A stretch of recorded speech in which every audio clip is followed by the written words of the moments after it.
सोचिए, आप अपने पार्टनर के साथ किसी जंगल में घूमने जाएं और वहां कोई एलियन आपके पार्टनर को मारकर उसका रूप बदल ले, तो आप क्या करेंगे? आज की कहानी एक ऐसे ही खौफनाक धोखे की है जिसका क्लाइमैक्स आपके होश उड़ा देगा। कहानी की शुरुआत होती है एक घने जंगल से, जहां आसमान से एक रहस्यमयी उल्कापिंड आकर गिरता है। इसके तुरंत बाद जंगल में एक हिरण पर कुछ अजीब औगरीब टेंटिकल्स हमला करके उसे मार डालते हैं। असल में उस उल्कापिंड के साथ एक खतरनाक एलियन धरती पर आ चुका है। इसी जंगल में रूथ और हैरी नाम का एक कपल ट्रैकिंग करने के लिए आता है। रास्ते में उन्हें एक डरा हुआ स्थानीय लड़का मिलता है जो कहता है कि उसने आसमान से कुछ गिरते हुए देखा है, लेकिन हैरी और रूथ उसकी बात को बकवास समझकर टाल देते हैं। जंगल में आगे बढ़ते हुए रूथ को बार बार ऐसा लगता है जैसे कोई छुपकर उन पर नजर रख रहा है। रात को उसे वही मरा हुआ हिरण अजीब हालत में दिखाई देता है, लेकिन पलक झपकते ही वो गायब हो जाता है। हैरी उसे समझाने की कोशिश करता है कि ये सिर्फ उसका वहम है, पर रूथ का डर कम नहीं होता। अगले दिन हैरी एक खूबसूरत समंदर के किनारे रूथ को शादी के लिए प्रपोज करता है, लेकिन रूथ को अचानक पैनिक अटैक आ जाता है और वो खुद को संभाल नहीं पाती। इस बात को लेकर दोनों के बीच बहस हो जाती है। हैरी गुस्से में टेंट के अंदर चला जाता है और रूथ बाहर अकेली रह जाती है। उसे फिर से किसी के होने का एहसास होता है। अगली सुबह हैरी वॉक पर निकल जाता है। रूथ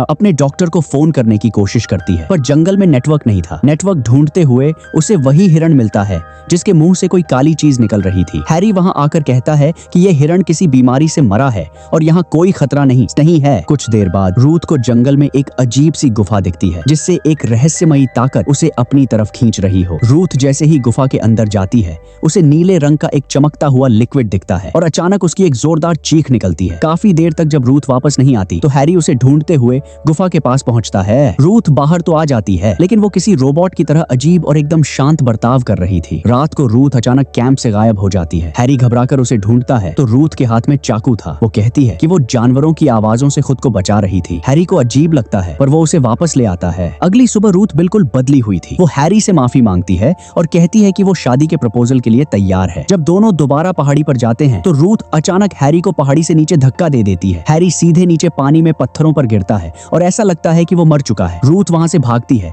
और जंगल में कैंपिंग कर रहे एक दूसरे कपल के पास पहुंचकर मदद मांगती है। वो कपल रूथ को संभालता है, लेकिन रूथ अचानक चाकू निकाल लेती है। तभी वहां हैरी आ जाता है। उसे एक खरोंच तक नहीं आई थी। यहाँ कहानी का सबसे बड़ा ट्विस्ट सामने आता है। ये असल में हैरी नहीं बल्कि वही एलियन है। वो एलियन उस दूसरे कपल पर हमला करके उन्हें मार डालता है और रूथ के पीछे भागता है। एलियन बताता है कि वो किसी का भी रूप बदल सकता है और उसके दिमाग की यादें और भावनाएं चुरा सकता है। उसने गुफा के अंदर ही असली हैरी को मार दिया था और उसका रूप लेकर रूथ के साथ घूम रहा था। एलियन कहता है कि जब उसने हैरी के दिमाग को चुराया तो उसे पहली बार इंसान के प्यार का एहसास हुआ, इसीलिए उसने रूथ को तुरंत नहीं मारा। रूथ अपनी जान बचाने के लिए लड़ती है। एलियन उसे अपने साथ अपनी दुनिया में चलने को कहता है और चेतावनी देता है कि बहुत जल्द उसकी प्रजाति के बाकी एलियंस धरती पर हमला करके इंसानों को खत्म करने वाले हैं। रूथ नाटक करती है कि वो उसकी बात मान रही है, पर मौका पाकर वो एलियन को चाकू मार देती है और पानी में कूद जाती है। पानी में एक शार्क मछली एलियन पर हमला कर देती है। रूथ किसी तरह अपने कैंप पहुंचती है और अपनी घबराहट की दवाई खाती है, लेकिन वो एलियन शार्क को मारकर और खुद को ठीक करके फिर वापस आ जाता है। वो रूथ के शरीर के अंदर घुसने की कोशिश करता है। चूंकि उसने हैरी का दिमाग चुराया था, इसीलिए हैरी की तरह उस एलियन को भी